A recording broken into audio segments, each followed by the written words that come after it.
Paper leak पर सरकार घिरी क्यों? पेपर लीक आंदोलन पर सरकार और प्रदर्शनकारी आमने सामने बातचीत क्यों नहीं बन पा रही है? दोस्तों, क्या देश का सबसे बड़ा संकट अब पेपर लीक बन चुका है? क्या लाखों युवाओं के सपनों से बड़ा कोई राजनीतिक एजेंडा हो सकता है?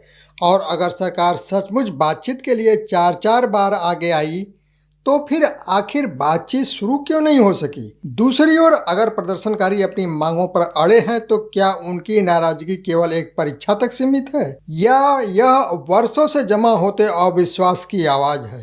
दोस्तों, आज सवाल सिर्फ एक आंदोलन का नहीं, सवाल उस भरोसे का है जिसके सहारे करोड़ों छात्र दिन रात मेहनत करते हैं। जब किसी परीक्षा का पेपर लीक होता है तो सिर्फ एक प्रश्न पत्र नहीं लीक होता, बल्कि छात्रों का आत्मविश्वास, परिवारों की उम्मीदें और व्यवस्था की विश्वसनीयता भी कटघरे में खड़े हो जाती है। सरकार का दावा है कि उसने बातचीत के लिए दरवाजे खोले, आरोपियों पर कार्रवाई की, दोबारा परीक्षा कराई और सुधारों की शुरुआत की। लेकिन विरोध कर रहे छात्र और संगठन पूछ रहे हैं कि अगर व्यवस्था मजबूत थी तो बार बार ऐसी घटनाएं हुई ही क्यों? क्या केवल नई घोषणाएं काफी है या जवाबदेही भी तय होनी चाहिए? आज की इस रिपोर्ट में हम किसी राजनीतिक दल या विपक्ष की बात नहीं करेंगे। हम तथ्यों के आधार पर यह समझने की कोशिश करेंगे कि आखिर यह टकराव क्यों बढ़ा, बातचीत कहां अटकी, छात्रों की असली चिंता क्या है, सरकार के दावों की कसौटी क्या है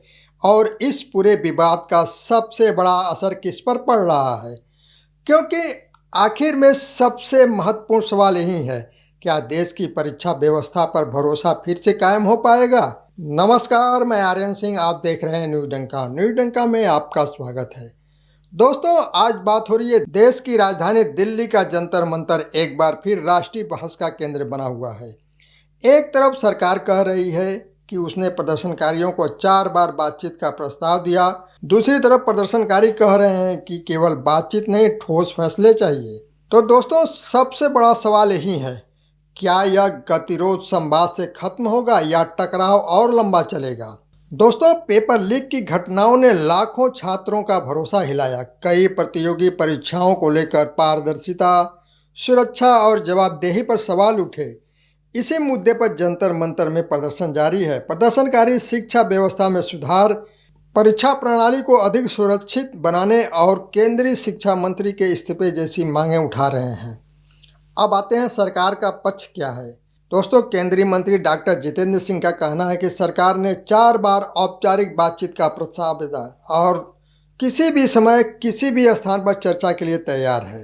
वहीं सरकार का कहना है कि आरोपियों की गिरफ्तारी की गई है, दोबारा परीक्षाएं कराई गई, परिणाम समय पर घोषित किए गए, फास्ट ट्रैक अदालतों की घोषणा की गई, परीक्षा प्रणाली में तकनीकी सुधारों पर काम चल रहा है। सरकार का तर्क है कि समाधान बातचीत और संस्थागत सुधारों से निकलेगा।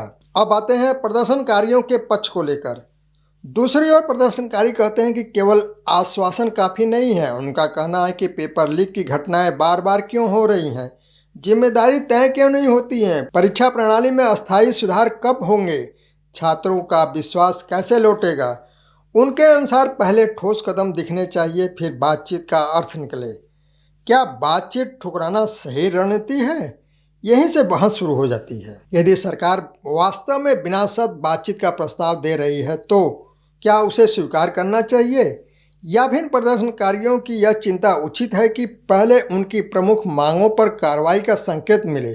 दोनों पक्ष अपनी अपनी रणनीति पर कायम हैं। अब वहीं सोनम वांगचुक का बयान क्या है? 25 दिनों से अनशन पर बैठे सोनम वांगचुक ने अपेक्षाकृत नरम रुख दिखाया है। उन्होंने कहा कि यदि आंदोलन में शामिल युवाओं पर दर्ज मुकदमे वापस लिए जाते हैं तो वे सरकार से बातचीत शुरू करने की अपील करेंगे। यह बयान गतिरोध कम करने की दिशा में एक संभावित संकेत माना जा सकता है, लेकिन यह आगे की सरकारी प्रतिक्रिया पर निर्भर करेगा। इस पूरे विवाद में सबसे अधिक प्रभावित वे छात्र हैं जो महीनों और वर्षों तक प्रतियोगी परीक्षाओं की तैयारी करते हैं। हर पेपर लीक मेहनत पर सवाल खड़ा करता है, मानसिक तनाव बढ़ाता है और परीक्षा प्रणाली पर भरोसा कम करता है। यही कारण है कि इस मुद्दे का समाधान केवल राजनीतिक बहस नहीं बल्कि संस्थागत सुधारों से भी जुड़ा है।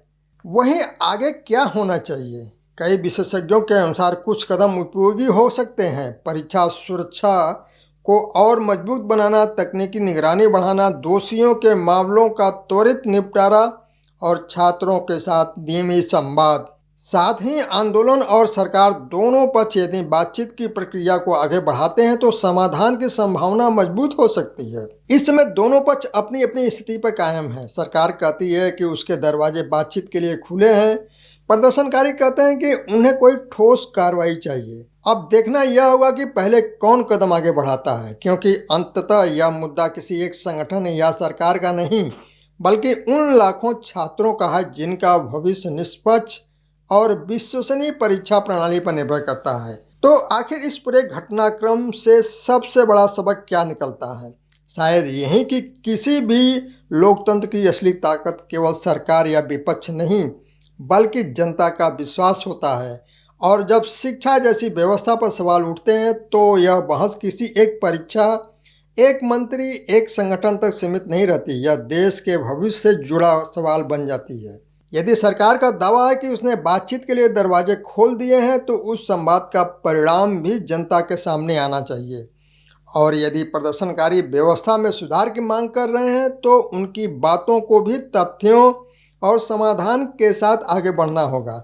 लोकतंत्र में न केवल संवाद की जगह टकराव ले सकता है और न टकराव की जगह केवल आश्वासन। आज करोड़ों छात्र यह नहीं देख रहे हैं कि कौन राजनीतिक रूप से जीत रहा है, वे यह देख रहे हैं कि क्या आने वाली परीक्षाएं निष्पक्ष होंगी, क्या उनकी वर्षों की मेहनत सुरक्षित रहेगी, क्या दोषियों को वास्तव में सजा मिलेगी और क्या ऐसी घटनाओं की पुनरावृत्ति रुकेगी।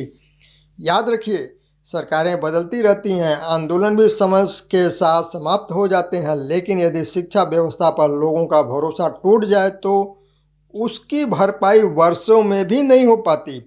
इसीलिए इस पूरे विवाद की असली परीक्षा किसी राजनीतिक दल की नहीं बल्कि हमारी संस्थाओं, जवाबदेही और सुरक्षा की इच्छा शक्ति की है। दोस्तों, आपकी क्या राय है? क्या पहले बातचीत होनी चाहिए या पहले मांगों पर कार्रवाई? अपनी राय शालीन भाषा में कमेंट बॉक्स में लिखें। यदि आपको यह विश्लेषण उपयोगी लगा हो तो वीडियो को लाइक करें, चैनल को सब्सक्राइब करें और ऐसे ही तथ्य आधारित विश्लेषणों के लिए जुड़े रहें। धन्यवाद।